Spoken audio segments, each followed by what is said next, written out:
corpo terrestre, corpo celestial, corpo glorificado.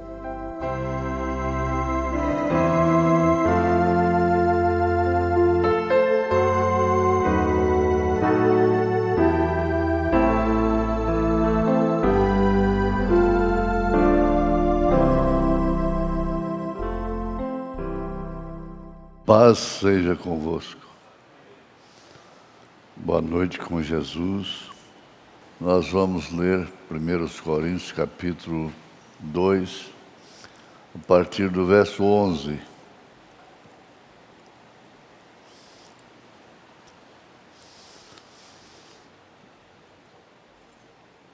Verso 11. Porque qual dos homens sabe as coisas do homem, senão o espírito do homem que nele está? Assim também ninguém sabe as coisas de Deus, senão o Espírito de Deus.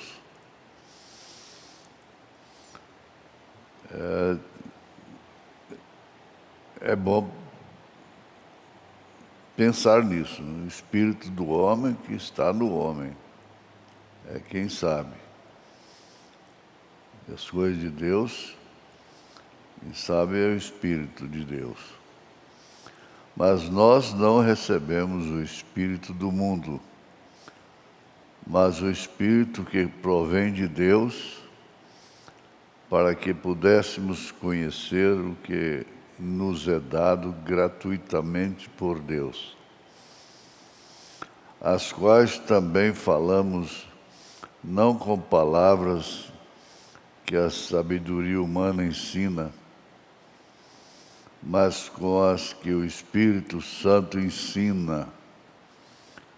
Deve ser bem grifado. Comparando as coisas espirituais com as espirituais. Ora, o homem natural não compreende as coisas do Espírito de Deus, porque lhe parecem loucura e não pode entendê-las, porque elas se discernem espiritualmente. Mas o que é espiritual discerne bem tudo, e ele de ninguém é discernido. Porque quem conheceu a mente do Senhor para que possa instruí-lo? Mas nós temos a mente de Cristo. Temos a mente de Cristo. Deus bendito, agradecemos por esta escritura tão preciosa.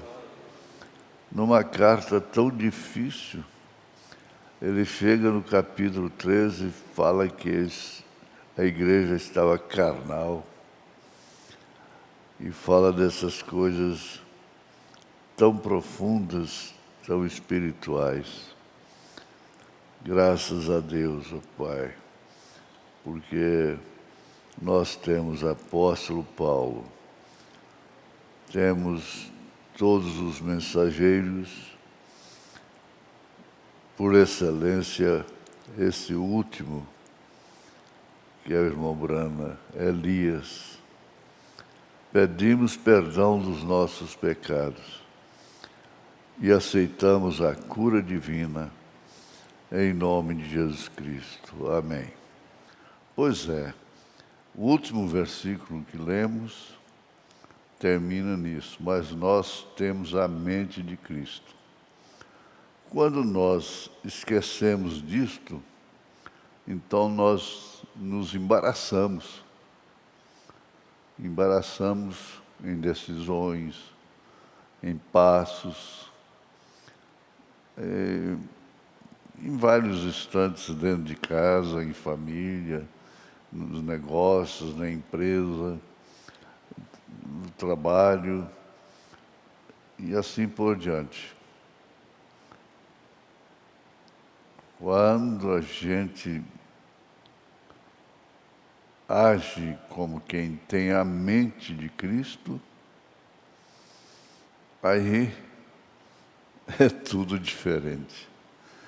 Na mensagem adoção, série adoção, manifestação dos filhos de Deus, a partir do parágrafo 65,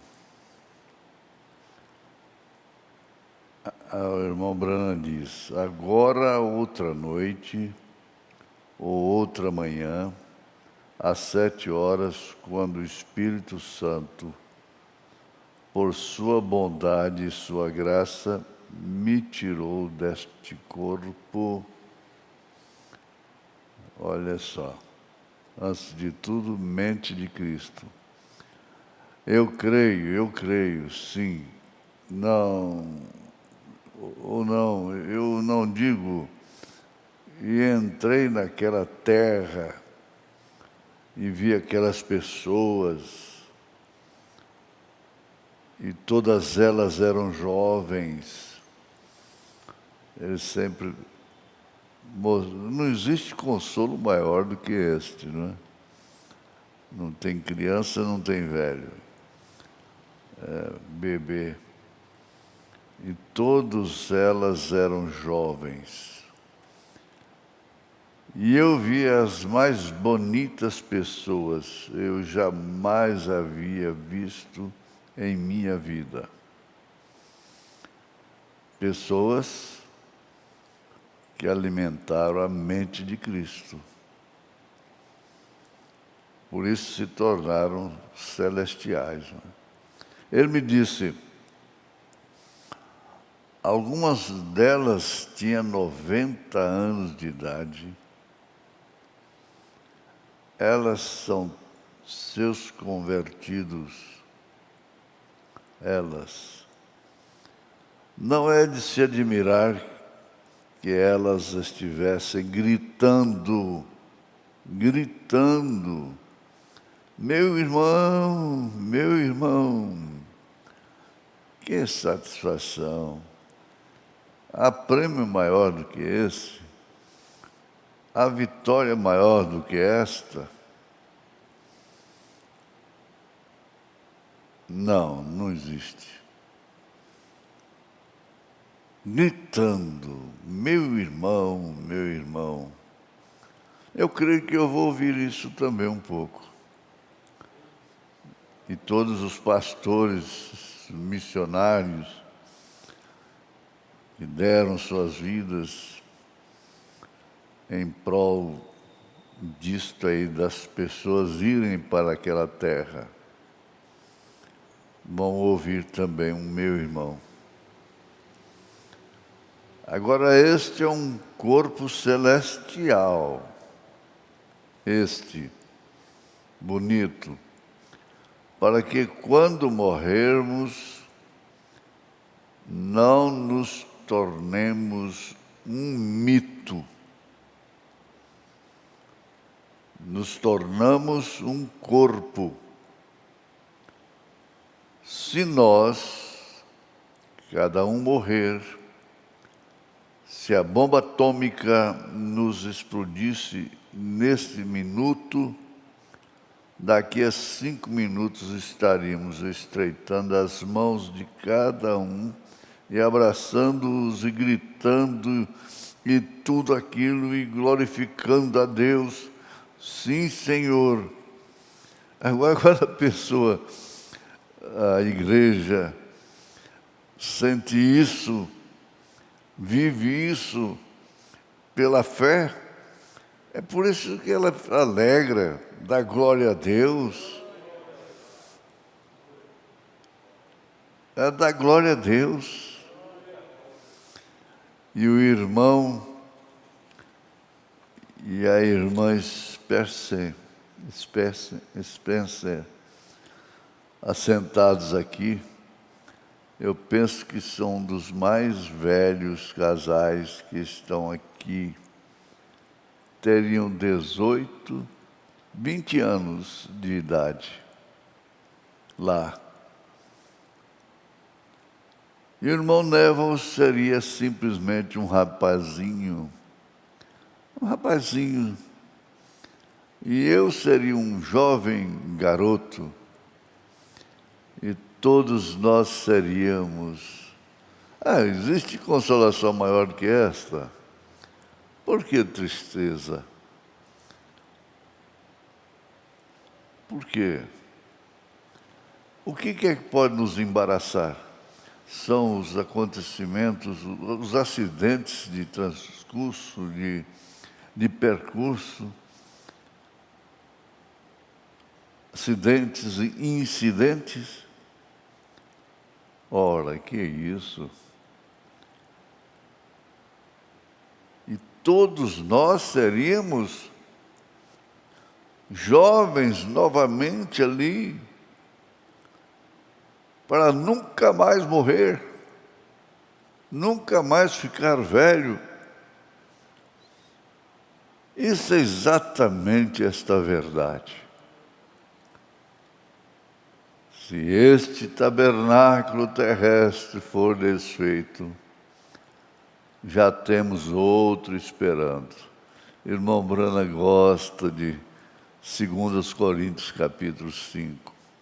E a igreja também gosta. É logo no primeiro versículo.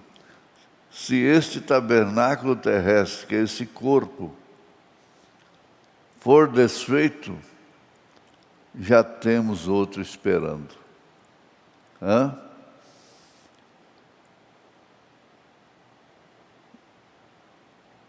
Quando um bebezinho sai de sua mãe, como num nascimento normal, seu pequeno corpo simplesmente se torcendo e as pernas pulando e assim por diante.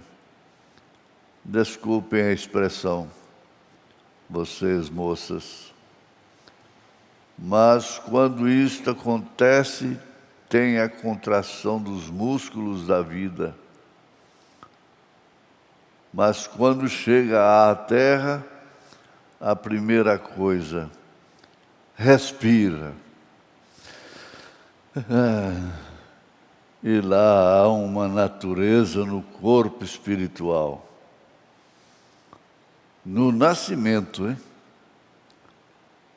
Lá há uma natureza no corpo espiritual. É por isso que você é espiritual acima de tudo, hein? Para entrar naquele bebê, logo então, deixe-o só. Ele tomará sua cabecinha e a enfiará contra os seios de sua mãe e começa a mamar. É assim com os bezerros, assim que nasce.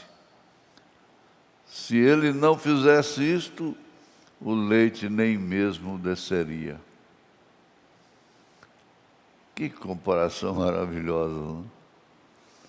Você alguma vez já observou o bezerro, olha aí.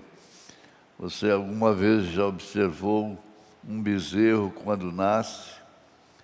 Logo que ele tem suficiente força para firmar suas pernas? Quem lhe diz isto? Anda ao redor de sua mãe e começa a procurar e começa a mamar. Oh, sim, você vê ali a vida. Pois quando este corpo terreno é trazido a um corpo espiritual pronto para ele, e logo que isto, oh, aleluia, logo que isto, e se este tabernáculo terrestre de nossa habitação for dissolvido,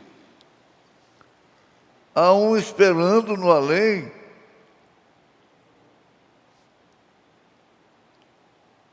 Sai daqui, nasce ali.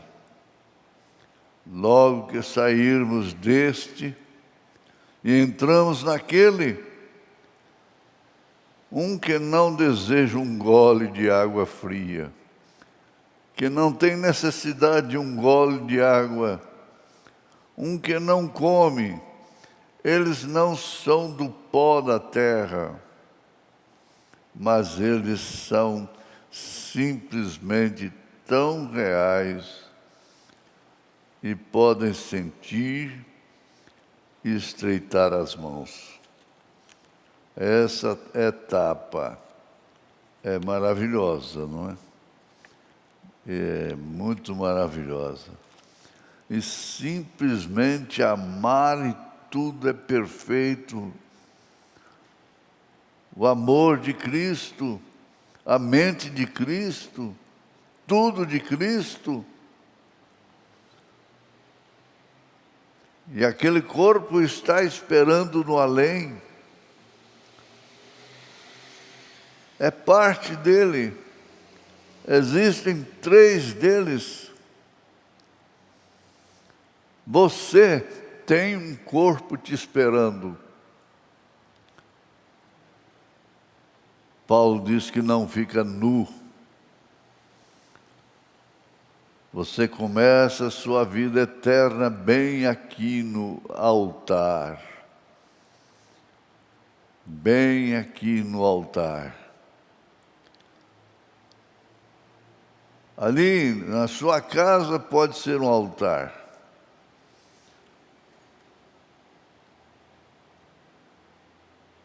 Você pode dobrar seus joelhos no mato.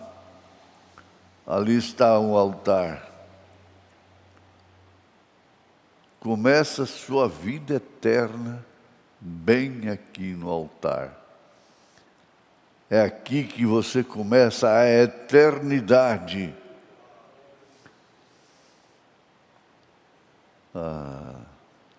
É bom demais. É muito confortável. É consolador. Você começa a vida eterna bem aqui no altar. É aqui que você começa a eternidade. A gente dá vontade de ser mais crente, mais fiel à palavra. Você começa a vida eterna bem aqui. Não é lá. É aqui que você começa a vida eterna. Então você é nascido outra vez, um filho de Deus. Então quando você morre, você começa, quando a morte te atingir neste corpo, e o coração parar de bater, e as rodas mortais começarem a se silenciarem, aquela pequena sombra, que era uma sombra da sombra, em um segundo ela se torna uma sombra da sombra, então em seguida ela se torna uma sombra, então em seguida se torna um pequeno fio, então logo se torna um córrego, e em seguida se transforma em um rio, e logo se torna em um oceano, e depois de algum tempo você estará de pé na presença de seus entes queridos. Primeiro quero ver meu Salvador, mas eu quero ver mamãe. Eu quero ver os meus queridos lá no além,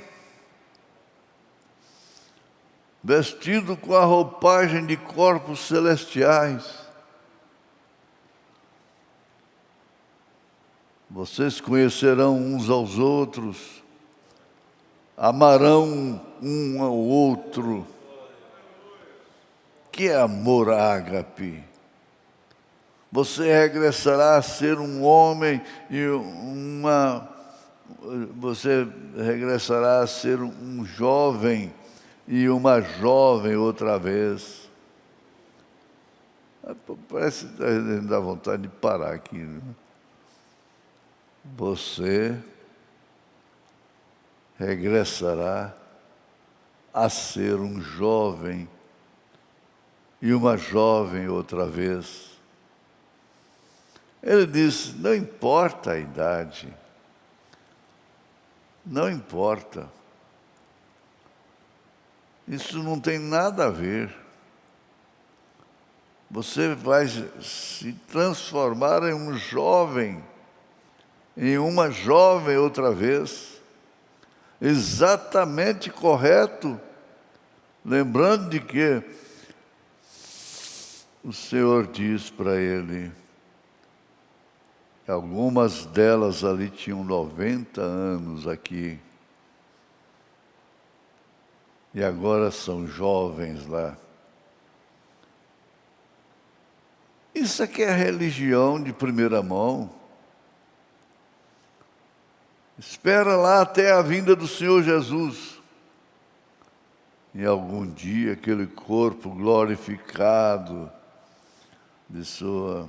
Agora recorrem àquele é um corpo celestial. Não um glorificado. Um corpo celestial. Que tem passado por essa experiência. E em algum dia aquele corpo celestial estará nos céus com Jesus. Pois eu vos digo, 2 Tessalonicenses capítulo 5,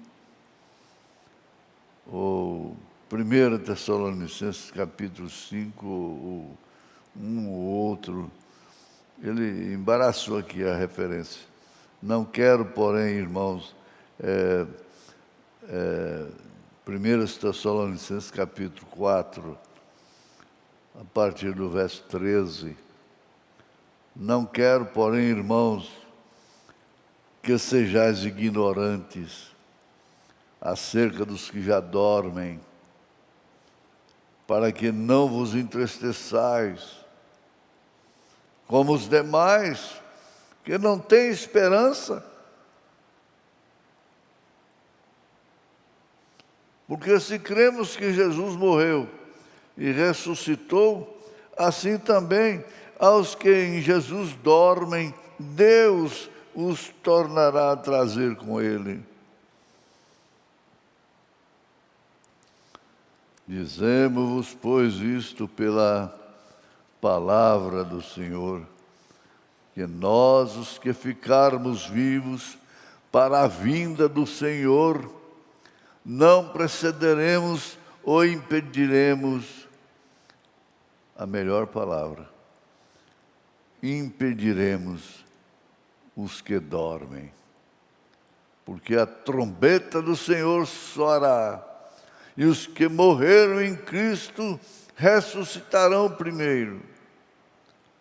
Esses corpos celestiais descerão e estarão na terra, corpos glorificados. Depois nós, os que ficarmos vivos, seremos transformados em um momento, no abrir e fechar de olhos, e seremos arrebatados juntamente com eles, a encontrar o Senhor nos ares. Como pode ficar triste numa hora dessa? É preciso pensar naquilo que está reservado além dessa vida. Nós pensamos muito no que está aqui, mas nós devemos pensar mais no que está reservado para outra vida, para a vida eterna que começou aqui. Não beberei mais do fruto da vida, da vide, nem comerei mais até que eu coma outra vez convosco no reino de meu Pai, disse Jesus. A ceia do Cordeiro. Que grande ceia! Não vai ter ali vírus, coronavírus, para impedir. como existe aqui embaixo. Que grande ceia! Mesa de milhares e milhares de quilômetros. Pois nos 3 anos e meio, o anticristo terminará o seu reinado, o mundo inteiro será destruído, os judeus serão chamados. José fez a si mesmo conhecido para os gentios. Foi, ou para os judeus, José, tipo de Cristo. Você entende? Quando eles foram lá, seus irmãos, em busca de alimento, e José então se tornou conhecido para os seus. Então ele se tornará conhecido para os judeus. Recordem quando José fez a si mesmo conhecido para os irmãos? Lá não havia nenhum gentil presente. Não.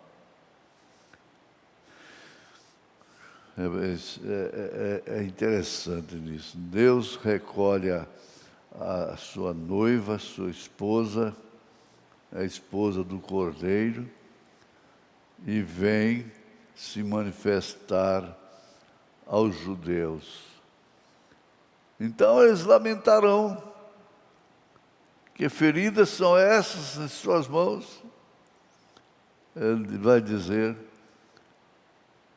são feridas feitas nas casas pelos meus irmãos. Foi feito pela minha gente. Sou eu mesmo, aquele Cristo da Galileia, que é Jesus.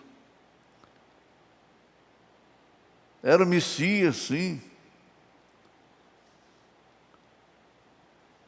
Eles vão chorar, eles vão alegrar, mas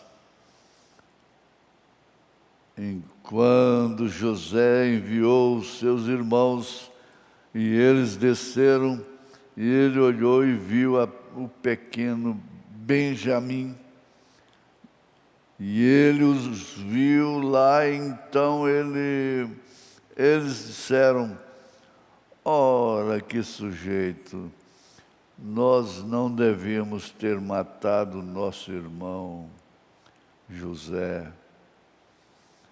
Os judeus, vendo que eles haviam cometido um erro, agora quando ele está fazendo a si mesmo conhecido a eles, então eles vão dizer, nós não devíamos ter matado. Mas eu tinha que morrer por causa dos gentios. E José estava tão satisfeito que ele teve que chorar por pouco. Então despediu sua esposa e seus filhos, e todos os guardas e tudo mais, e os enviou ao palácio. Enviou ao palácio a sua esposa, exatamente correto. E então, na presença tão somente dos judeus, como José estava ali na presença de seus irmãos, ele disse, eu sou José, vosso irmão, eu sou vosso irmão. Então eles prostrarão e começarão a tremer. Disseram, agora sabemos que recebemos aquilo porque nós matamos o nosso irmão. Nós dissemos que matamos o nosso irmão e agora ele está Ele é este grande rei. Isso aqui é o contato. Jesus recolhe a sua esposa e vem tratar com os judeus. Isso está acontecendo com os judeus, então, bem entendido, não é agora.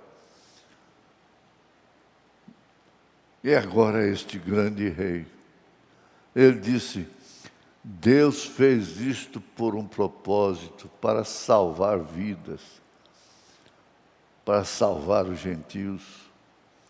Esta é exatamente a razão pela qual Deus fez isto, para nos salvar os gentios. Que direito temos de ser arrogantes, presunçosos, questionadores?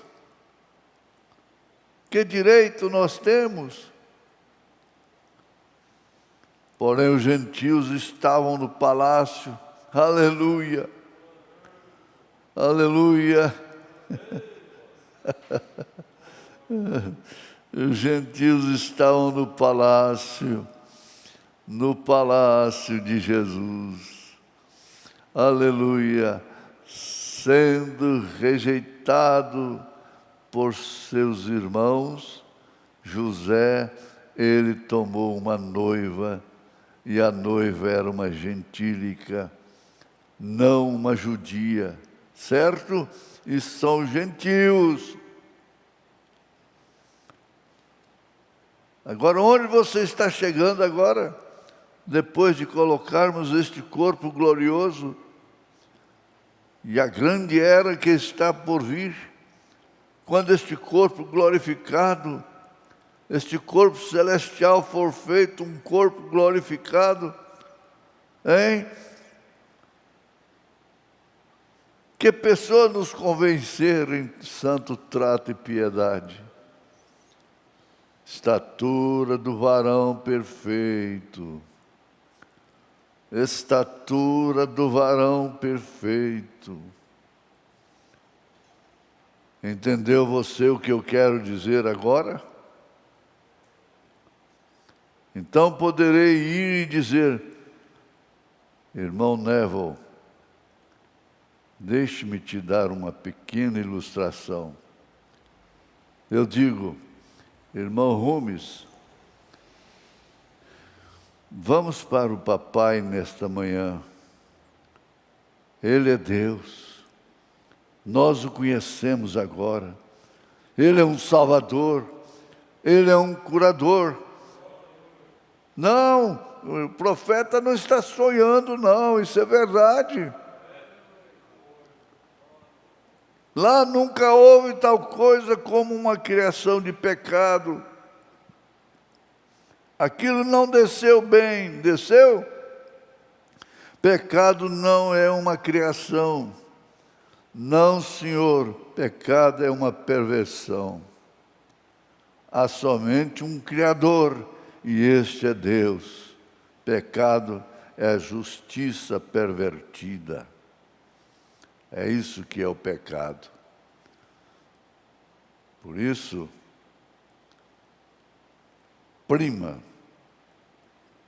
oprime por ser justo. Porque pecado é a justiça pervertida. O que é um adultério? É a retidão pervertida. O que é uma mentira? É a verdade mal representada.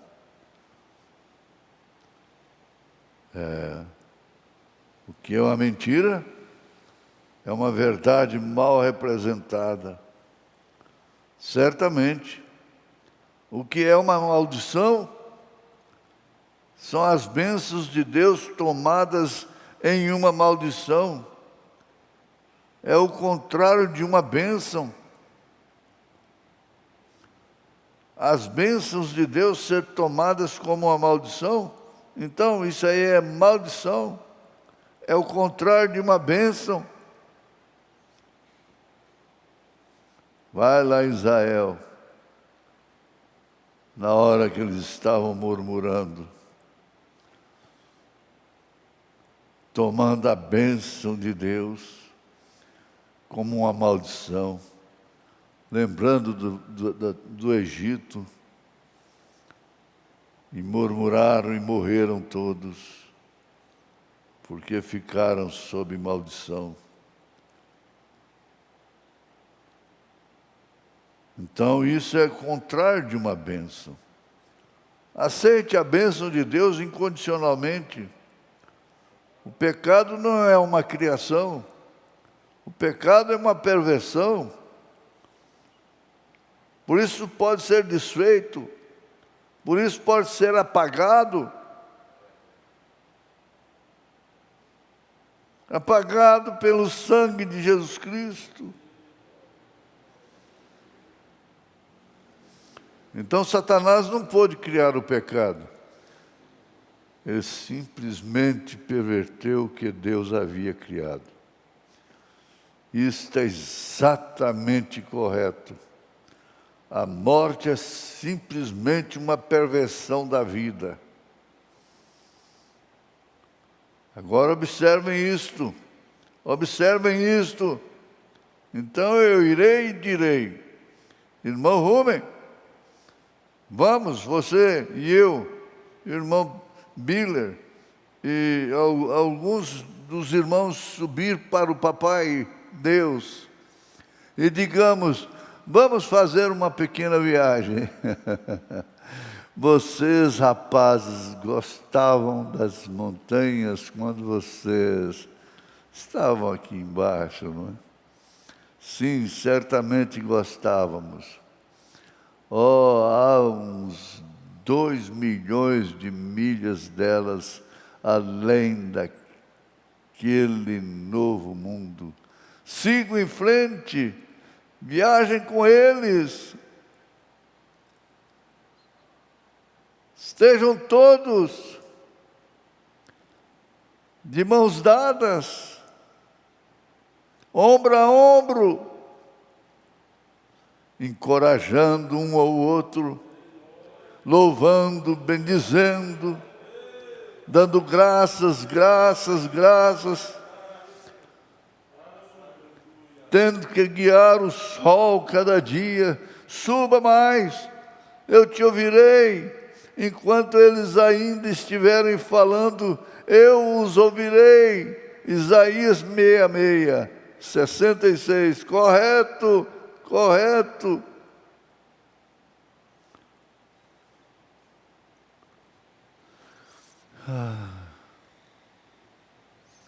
E você sabe, estou andando por ali, todos nós andamos por ali somente por cerca de 500 anos. Simplesmente uma pequena jornada, 1 milhão, não faz nenhuma diferença, vem. Por que embaraçar aqui nessa terra, com coisas fúteis, coisas que passaram?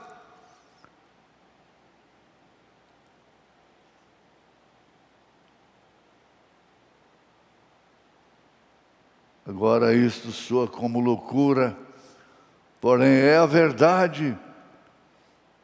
Vem, é a verdade, porque não há tempo, é eternidade. Aleluia, glória a Deus, é eternidade.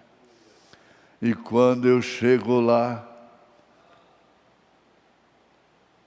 eu andei por ali, e vocês sabem que eu encontrei lá fora. Eu fui lá. Eu digo, bom, se aquela mão,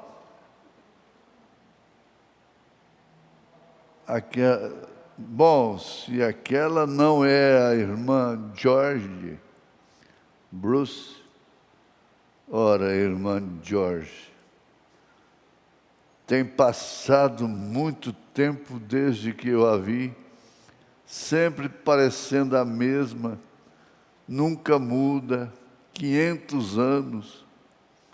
Talvez ela tenha 10 milhões de anos de idade, mas simplesmente tão jovem como ela sempre foi. Ela estará coçando as costas de algo, e quando eu olho lá é um leopardo, um leão. Aleluia! Dá glória a Deus, gente. Dá glória a Deus. Nós passeamos um pouco com o profeta. Depois nós vamos continuar sexta-feira próxima, se Deus permitir. Dá glória a Deus. Dá glória a Deus, em nome de Jesus Cristo. Amém.